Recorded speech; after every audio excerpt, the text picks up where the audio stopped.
Ladies and gentlemen, before I say anything, I want to take this opportunity to pay tribute to our former Deputy President, Mama Jolie Mugisha, who passed away on the 24th of September last year. Today is exactly 1 year since we lost Mama Jolie. Mama Jolie was always a pillar of strength and courage within us. We strongly believe that today has fallen on this day, not by coincidence. Maybe there's a message that we are getting from the Almighty. Mama Jolie, rest in peace. We shall make you proud. We shall never give up your dreams.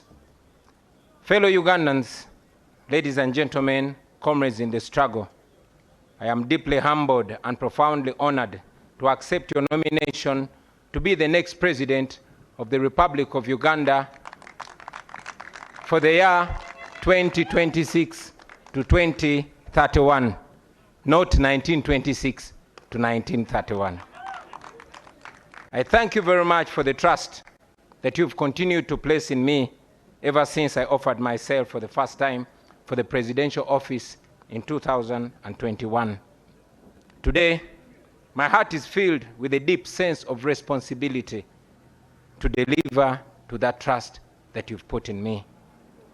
Together, we have been everywhere preaching the message of a new Uganda. And today, with this nomination, we start on the final phase of our mission to freedom and true independence. Since our nation was born in 1962, every change of leadership has been written in blood, the blood and sacrifice of the common people of Uganda, the citizens of Uganda, and yet the leaders who always promised liberation have always delivered oppression. For 40 long years, one man and a small group of his relatives and friends have ruled our country on gunpoint.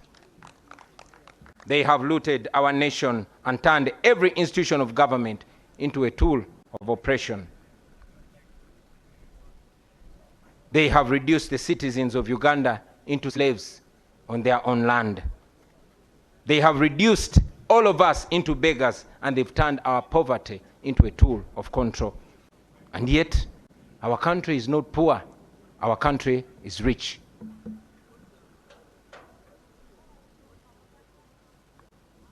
Our country cannot fall down. Our country will stand firm. Ladies and gentlemen, our country is fertile. Our people are hardworking and enterprising. We are rich in creativity. We are resourceful. We are energetic. We are young, and we are promising. Our country is one of the richest countries on the planet in terms of natural resources. So, my brothers and sisters, our problem is not lack of wealth. Our problem is lack of leadership.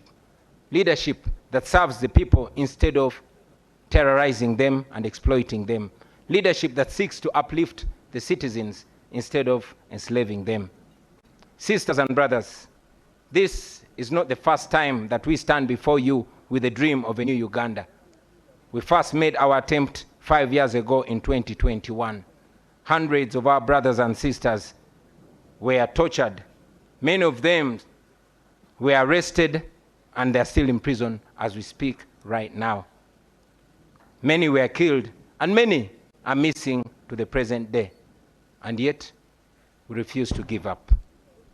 I know that many of you are now asking, why then do we go to the polls?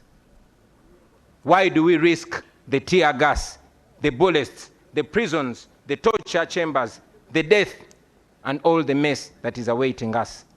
My answer to you is this: we risk it all because the alternative is giving up, and that is 10 times worse. If we give up now, we shall have no moral authority to complain about what happens next. If we surrender now, that means that the fighting spirit of Rita Nabukenya, of Frank Senteza, of Yasin Kauma, and many others has been defeated. It means that they died in vain. It means betrayal. Betrayal of the comrades who have spent years in prison, counting on us who still have our little freedom, to continue fighting for their freedom. Therefore, ladies and gentlemen, no matter what happens to us, we must keep moving forward. Even if somebody tells you that our chance to freedom is only 1%, let us take that chance and fight. We have always been telling you about the protest vote, and today, let me use this opportunity to break it down in more detail. We have voted before. We have won elections before, and we have been rigged before. But the election this time is no usual election, brothers and sisters. We are going into this election as a way of protesting against the injustice that has been occasioned to us for the last 40 years. We are protesting, and the protest begins now.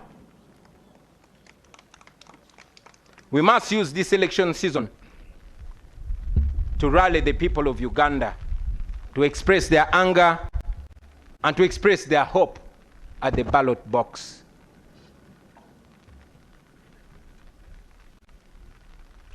We are going to use this election to protest legally. We are going to use this election to protest constitutionally. And we are going to use this election to protest non-violently.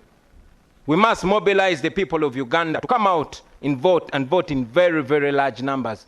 Numbers too big to rig.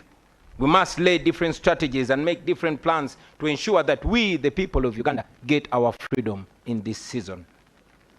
Now, to our brothers and sisters in the diaspora, you, brothers and sisters, the Ugandans in the diaspora, you send so much money. You send more than $2 billion back to Uganda every year. In real sense, you are the biggest investors in Uganda. We know that many of you even fear to come back home because you know what happens to those that return home. Many of you don't risk the brutality. We know that Ugandans like Sam Mugumya, who returned from a Congolese prison, was abducted weeks ago, and up to now, he's missing. Nobody knows where Sam Mugumya is. We know Robert Kayingo Luja, a lawyer who was recently abducted from the airport, kept incommunicado for a month before being forced back in exile without even stepping foot in his house. The examples are many, ladies and gentlemen, but I tell you, my friends, we are fighting so that you can return to your home, to your families, to freedom and dignity.